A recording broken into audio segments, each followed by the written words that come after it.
د اسداباد په مرکزي څلورلارې کې د کونړ یو شمېر ځوانانو د هرات او بادغیس زلزله ځپلو سره د بسپنې لپاره خیمه وهلې. دا ځوانان وایي د مرستو خیمه یې د اطلاعاتو فرهنګ ریاست سره په همغږۍ وهلې او د مرستو راټولولو دغه لړۍ به څو ورځې دوام وکړي چې د یوې شفافې پروسې له لارې به زلزله ځپلو هیوادوالو په واک کې ورکړل شي.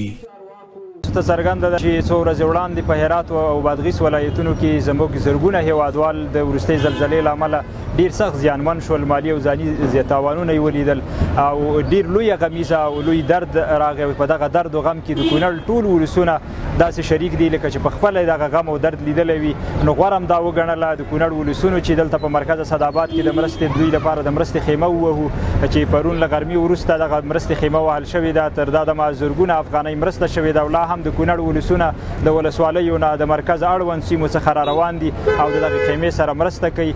زمونږ او ستاسې دا د هرات په ورونو باندې دا یو مشکل راغلی دی، یو امتحان دی په هغو باندې. نو که موږ او تاسې د کونړ د خوا نه د هغوی سره مرسته وکړو، تعاون وکړو، نو دا به زمونږ او ستاسې دپاره ډېر د اجر او د ثواب او د هغې سره په یو غم کې شریکېدلي. نور خو کومک الله رب العزت کوي، نو موږ او تاسې غواړو چې د هغوی خپل بېوزله ورونو سره او بېوزله خلکو سره کومک وکړو. د هرات او بادغیس زلزله ځپلو سره د مرستو په برخه کې دغه ځوانان په شتمنو هیوادوالو د مرستې غږ کوي څو لا ډېره مرسته راټوله او د قربانیانو کورنیو په درد دوا شي.